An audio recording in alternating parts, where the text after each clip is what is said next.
the rights of citizens, the future of the internet. So I'd like to welcome to the TED stage the man behind those revelations, Ed Snowden.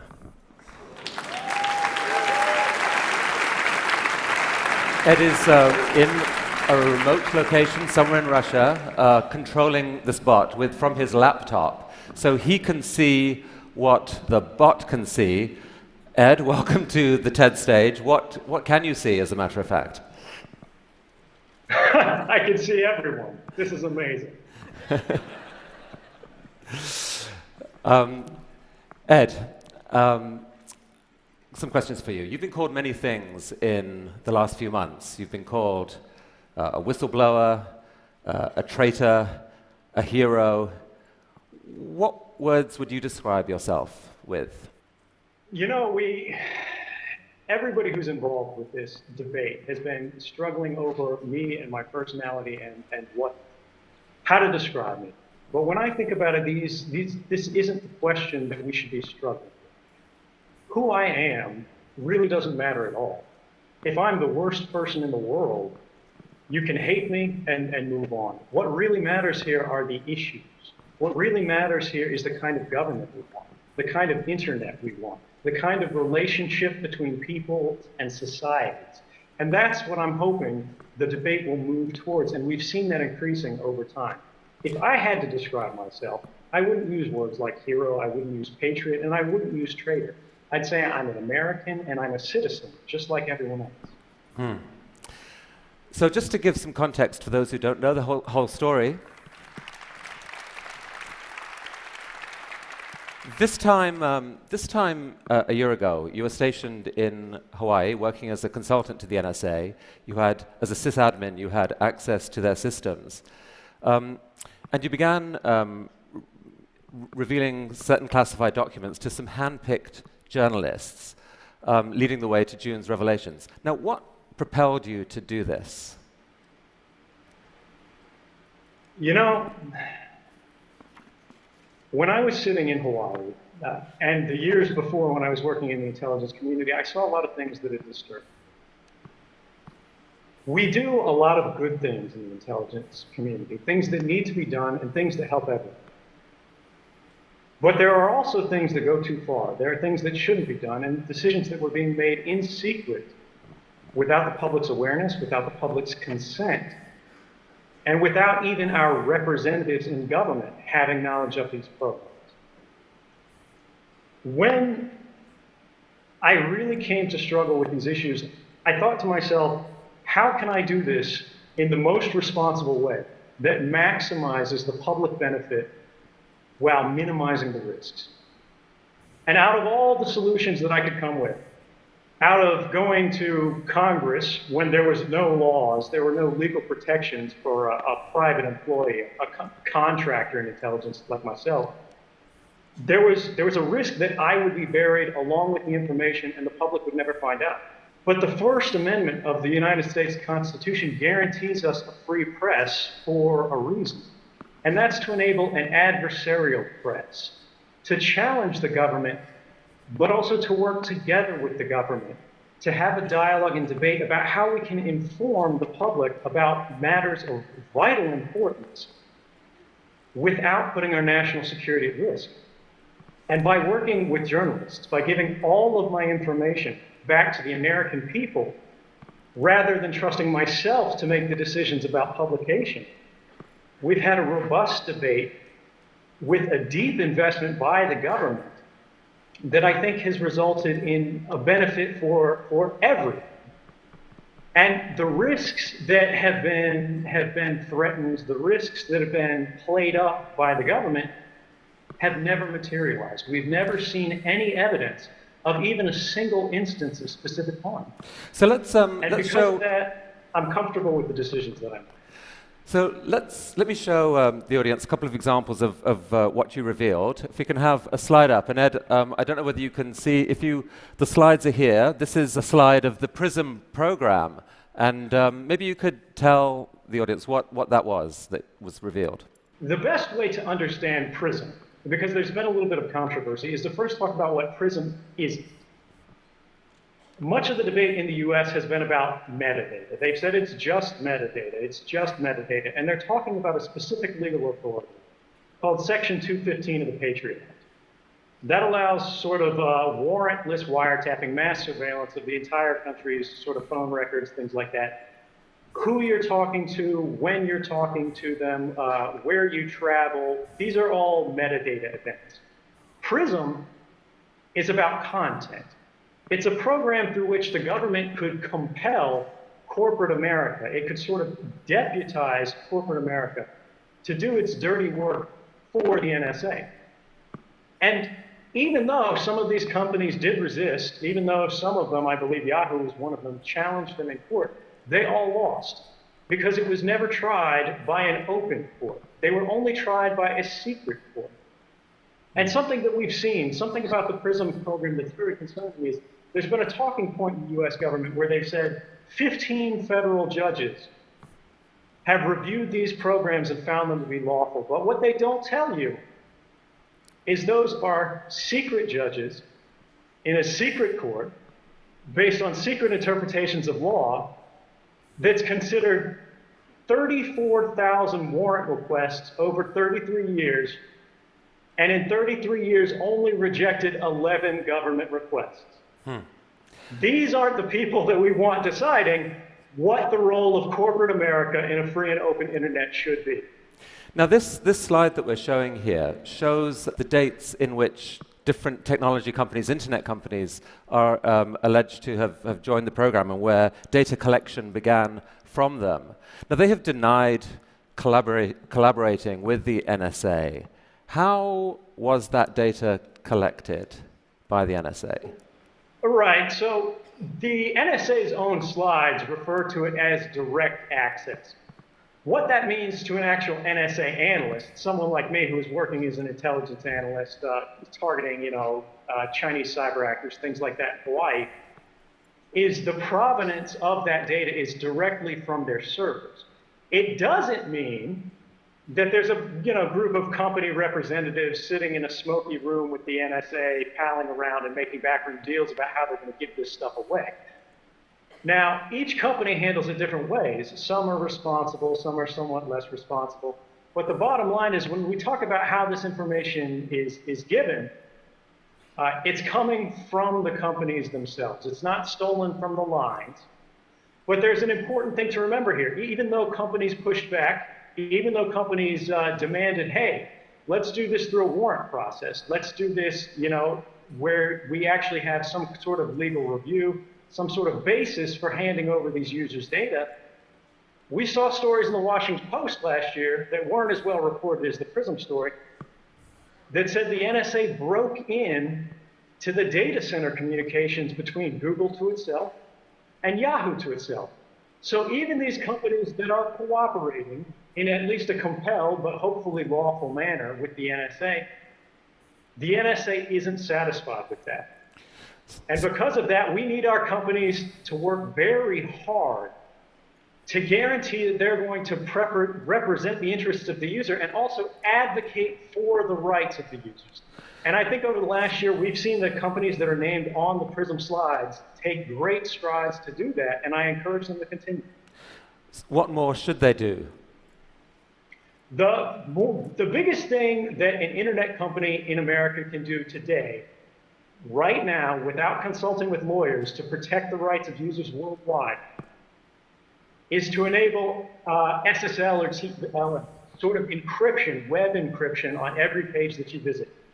The reason this matters is today, if you go to look at a copy of 1984 on Amazon.com, the NSA can see a record of that. The Russian intelligence service can see a record of that. The Chinese service can see a record of that. The French service, the German service, the services of Andorra, they can all see it because it's unencrypted. The world's library is Amazon.com. But not only do they not support encryption by default, you cannot choose to use encryption when browsing through books. This is something that we need to change, not just for Amazon. I don't mean to single them out, but they're a great example. All companies need to move to an encrypted browsing habit by default for all users who haven't taken any action or picked any special methods on their own. That'll increase the privacy and the rights that people enjoy worldwide. Ed, come with me to this part of the stage. I want to show you the next slide here. This is a program called Boundless Informant. What is that? So I've got to give credit to the NSA for using appropriate names on this. This is one of my favorite NSA cryptonyms. Boundless Informant is a program that the NSA hid from Congress. The NSA was previously asked by Congress, was there any ability that they had to even give a rough ballpark estimate of the amount of American communications that were being intercepted? They said no. They said we don't track those stats, and we can't track those stats. We can't tell you how many communications we're intercepting around the world, because to tell you that would be to invade your privacy. Now, I really appreciate that sentiment from them, but the reality when you look at this slide is not only do they have the capability already exists. It's already in place. The NSA has its own internal data format that tracks both ends of a communication. And if it says this communication came from America, they can tell Congress how many of those communications they have today, right now. And what Boundless Informant tells us is more communications are being intercepted in America about Americans than there are in Russia about Russians. I'm not sure that's what an intelligence agency should be aiming for. Ed, there was a story broken in the Washington Post, again from your data. The headline says, NSA broke privacy rules thousands of times per year. Tell us about that. We also heard in congressional testimony last year, it was an amazing thing for someone like me who came from the NSA and who's seen the actual internal documents, knows what's in them, to see officials testifying under oath that there have been no abuses, that there have been no violations of the NSA's rules, when we knew this story was coming. But what's especially interesting about this, about the fact that the NSA has violated their own rules, their own laws, thousands of times in a single year, including one event by itself, one event out of those 2,776, that affected more than 3,000 people. In another event, they intercepted all the calls in Washington, D.C. by accident. What's amazing about this report that didn't get that much attention, is the fact that not only were there 2,776 abuses, the chairman of the Senate Intelligence Committee, Dianne Feinstein, had not seen this report until the Washington Post contacted her asking for comment on the report. And she then requested a copy from the NSA and received it, but had never seen this before that. What does that say about the state of oversight in American intelligence when the chairman of the Senate Intelligence Committee has no idea that the rules are being broken thousands of times every year? Ed, one response to this whole debate is this. It's why should we care about all this surveillance, honestly? I mean, look, if you've done nothing wrong, you've got nothing to worry about. What's wrong with that point of view? Well, so the first thing is you're giving up your rights. You're saying, hey, I don't think I'm going to need them, so I'm just going to trust that, let's get rid of them. It doesn't really matter. These guys are going to do the right thing. Your rights matter because you never know when you're going to need them. Beyond that, it's a part of our cultural identity, not just in America, but in Western societies and in democratic societies around the world. People should be able to pick up the phone and to call their family. People should be able to send a text message to their loved ones. People should be able to buy a book online. They should be able to travel by train. They should be able to buy an airline ticket without wondering about how these events are going to look to an agent of the government, possibly not even your government, years in the future. How they're going to be misinterpreted and what they're going to think your intentions are. We have a right to privacy.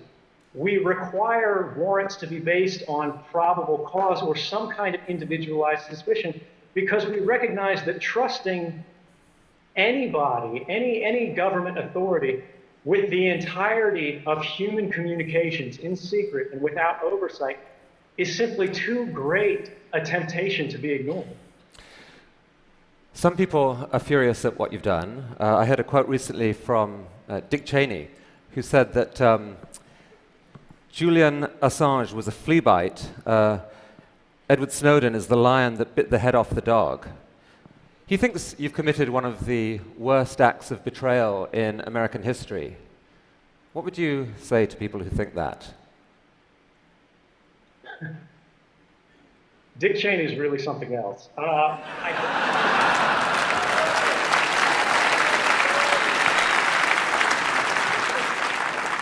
Thank you. I think it's amazing because at the time, Julian Assange was doing some of his greatest work. Dick Cheney was saying he was going to end governments worldwide. The skies were going to ignite and the seas were going to boil off. And now he's saying it's a flea bite. So we should be suspicious about the same sort of overblown claims of damage to national security from these kind of officials. But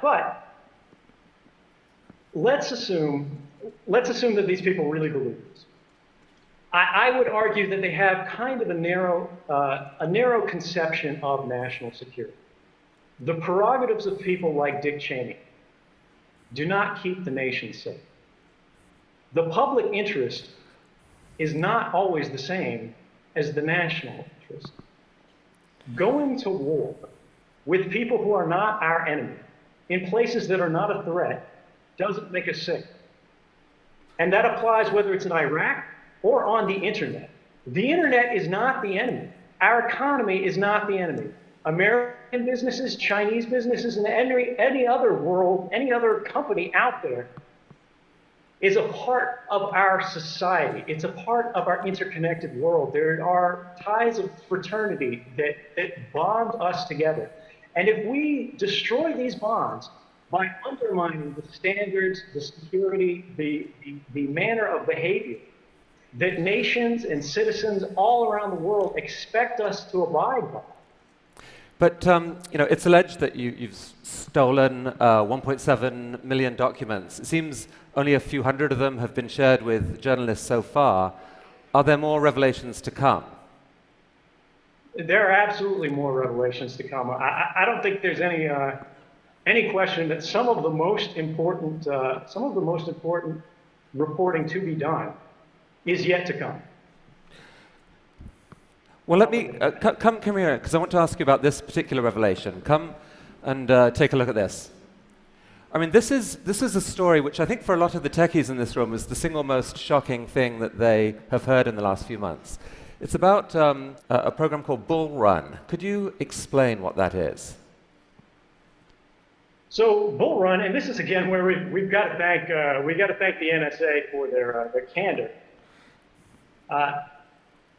This is a program named after a Civil War battle. The British counterpart is called Edgehill, which is a UK Civil War battle. And the reason that I believe they're named this way is because they target our own infrastructure. They're programs through which the NSA intentionally misleads corporate partners. They tell corporate partners that these are safe standards. They say, hey, we need to work with you to secure your systems. But in reality, they're giving bad advice to these companies that makes them degrade the security of their services. They're building in back doors that not only the NSA can exploit, but anyone else who has time and money to research and find it can then use to let themselves into the world's communications. And this is really dangerous because if we lose a single standard, if we lose the trust of something like SSL, which was specifically targeted by the Bull Run program, we will live in a less safe world overall. We won't be able to access our banks, and we won't be able to access commerce without worrying about people monitoring those communications and subverting them for their own. And do those same decisions also potentially open America up to cyber attack from other sources? Absolutely. One of the problems, one of sort of the dangerous legacies that we've seen in the post-9/11 era is that the NSA has traditionally worn two hats. They've been in charge of offensive operations, that is hacking, but they've also been in charge of defensive operations. And traditionally, they've always prioritized defense over offense, based on the principle that American secrets are simply worth more. If we hack a Chinese business and steal their secrets, if we hack a government office in Berlin and steal their secrets, that has less value to the American people than making sure that the Chinese can't get access to our secrets. So by reducing the security of our communications, they're not only putting the world at risk, they're putting America at risk in a fundamental way, because intellectual property is the basis, the foundation of our economy. And if we put that at risk through weak security, we're going to be paying for it for years. But they've made a calculation that it was worth doing this as part of America's defense against terrorism. Surely that makes it a price worth paying. Well, when you look at the results of these programs stopping terrorism, you'll see that that's unfounded. And you don't have to take my word for it, because we've had the first open court, the first federal court that's reviewed this outside of sort of the secrecy arrangement, called these programs Orwellian and likely unconstitutional.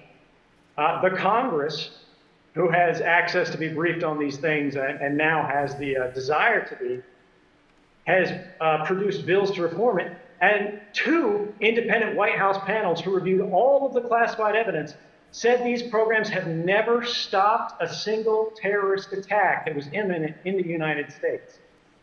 So is it really terrorism that we're stopping? Do these programs have any value at all? I say no, and all 3 branches of the American government say no as well. I mean, do you think there's a deeper motivation for them than the war against terrorism? I'm sorry, I couldn't hear you. Say again? Sorry, do you think there's a deeper motivation for them other than the war against terrorism? Yeah, the bottom line is that terrorism has always been what we in the intelligence world would call a cover for action. Terrorism is something that provokes an emotional response that allows people to rationalize authorizing powers and programs that they wouldn't give otherwise. The Bull Run and Edge Hill type programs, the NSA asked for these authorities back in the 1990s. They asked the FBI to go to Congress and make the case. The FBI went to Congress and did make the case. But Congress and the American people said no. They said it's not worth the risk to our economy. They said it's worth too much damage to our society to justify the gains. But what we saw is in the post-9/11 era, they used secrecy and they used the justification of terrorism to start these programs in secret without asking Congress, without asking the American people. And it's that kind of government behind closed doors that we need to guard ourselves against, because it makes us less safe and it offers no value. Okay, come with me here for a sec, because I've got a more personal question for you. Speaking of terror, most people would find the situation you're in right now in Russia pretty terrifying. You obviously, you heard what happened, what the treatment that Bradley Manning got, Chelsea Manning as now is. And there was a story in BuzzFeed saying that there are people in the intelligence community who want you dead.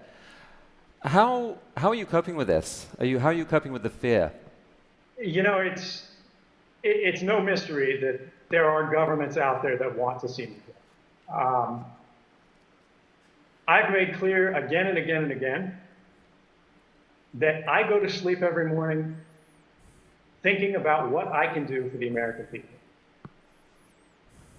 I don't want to harm my government. I want to help my government. But the fact that they are willing to completely ignore due process, they're willing to declare guilt without ever seeing a trial, these are things that we need to work against as a society and say, hey, this is not appropriate. We shouldn't be threatening dissidents. We shouldn't be criminalizing journalists. And whatever part I can do to see that end, I'm happy to do despite the risks. So I'd actually like to get some feedback from the audience here, because I know there's widely differing reactions to Edward Snowden.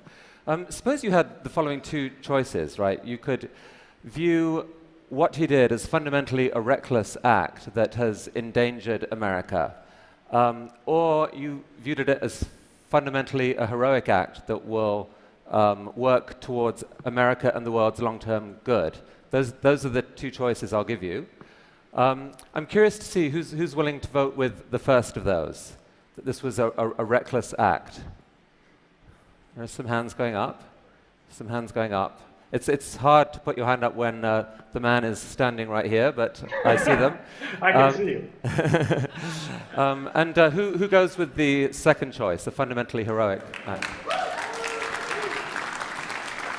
And I think it's true to say that there are a lot of people who didn't show a hand, and I think are still thinking this through. Because it seems to me that the debate around you doesn't split along traditional political lines. It's not left to right. It's not really about pro-government, libertarian, or not just that. Part of it is almost a generational issue. You're part of a generation that grew up with the internet, and it seems as if you become offended at almost a visceral level when you see something done that you think will harm the internet. I mean, is there some truth to that? It is. You know, I think it's very true. This is not a left or right issue. You know, our basic freedoms, and when I say our, I don't just mean Americans, I mean people around the world. It's not a partisan issue. These are things that all people believe in, and it's up to all of us to protect them. And to people who have seen and enjoyed a free and open internet, it's up to us to preserve that liberty for the next generation to enjoy. And if we don't change things, if we don't stand up to make the changes we need to do to keep the internet safe, not just for us, but for everyone, we're going to lose that. And that would be a tremendous loss, not just for us, but for the world. Well, I have heard similar language recently from the founder of the World Wide Web, who I actually think is with us, Sir Tim Berners-Lee. Tim, would you like to come up and say, do we have a microphone for Tim? Tim, good to see you. Come up there. Which camp are you in, by the way? Traitor, hero? I have a theory on this. I've given much longer answers to that question, but hero, if I have to make the choice between the two. And Ed, I think you've read the proposal that Sir Tim's talked about a new Magna Carta to take back the internet. Is that something that makes sense? Absolutely. I mean, my generation, I grew up not just thinking about the internet, but I grew up in the internet. And although I never expected to have the chance to defend it in such a direct and practical manner, and to sort of embody it in this unusual, almost avatar manner, I think there's something poetic about the fact that one of the sons of the internet has actually become close to the internet as a result of their political expression.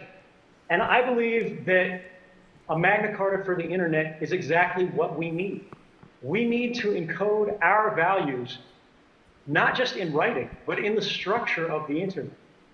And it's something that I invite everyone in the audience, not just here in Vancouver, but around the world, to join and participate in. Do you have a question for Ed? Well, it's the two questions, a general question. Ed, can you still hear us? Yes, I can hear you. Yeah. Okay. Oh, he's back. Somebody, the wiretap on your line got interfered with it for a moment. It's a little bit of an NSA problem. So from the 25 years, sort of stepping back and thinking, what would you think would be the best that we could achieve from all the discussions that we have about the web we want? You know, when we think about in terms of how far we can go, I think that's a question that's really only limited by what we're willing to put into it.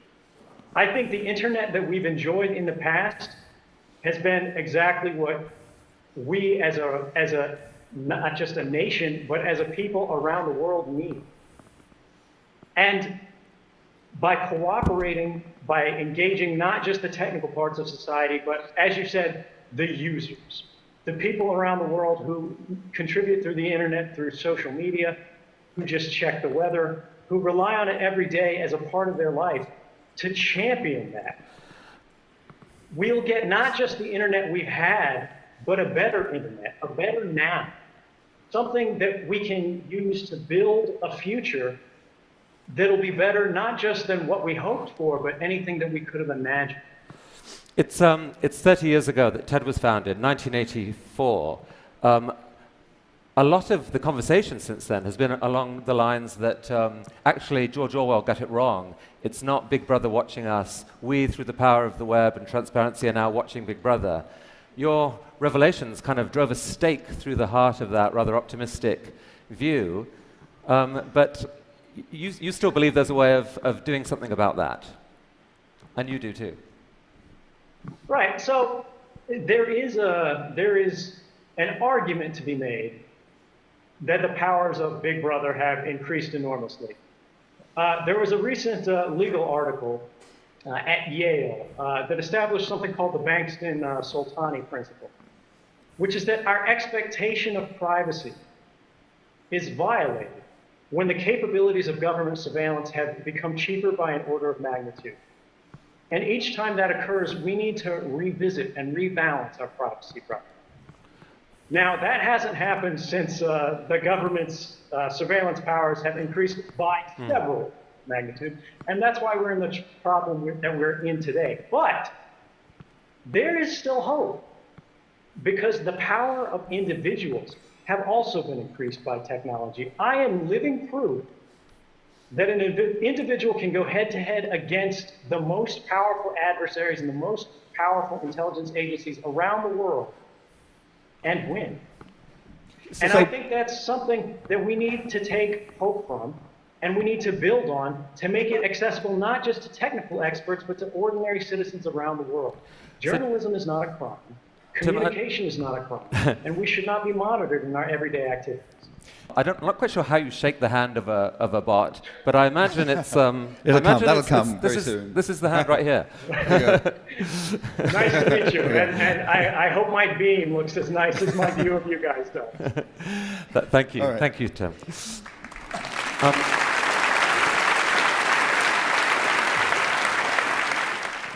I mean, the New York Times recently called for an amnesty for you.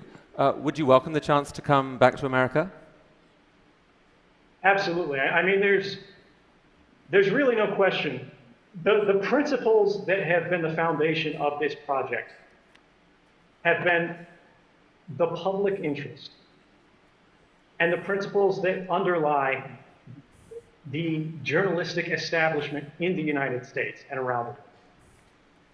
And I think if the press is now saying, we support this, this is something that needed to happen, that's a powerful argument, but it's not the final argument. And I think that's something that the public should decide. But at the same time, the government has hinted that they want some kind of deal, that they want me to sort of compromise the journalists with which I've been working to come back. And I want to make it very clear that I did not do this to be safe. I did this to do what was right. And I'm not going to stop my work in the public interest just to benefit myself. Well, in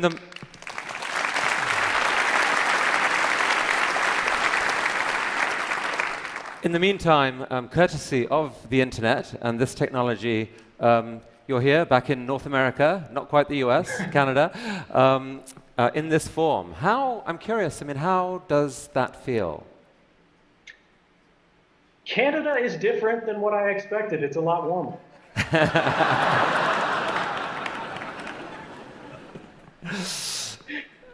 The mission is ideas worth spreading. If you could encapsulate it in a single idea, what is your idea worth spreading right now at this moment? I would say the last year has been a reminder that democracy may die behind closed doors, but we as individuals are born behind those same closed doors. And we don't have to give up our privacy to have good government. We don't have to give up our liberty to have security. And I think by working together, we can have both open government and private lives. And I look forward to working with everyone around the world to seeing that happen. Thank you very much. Ed, thank you.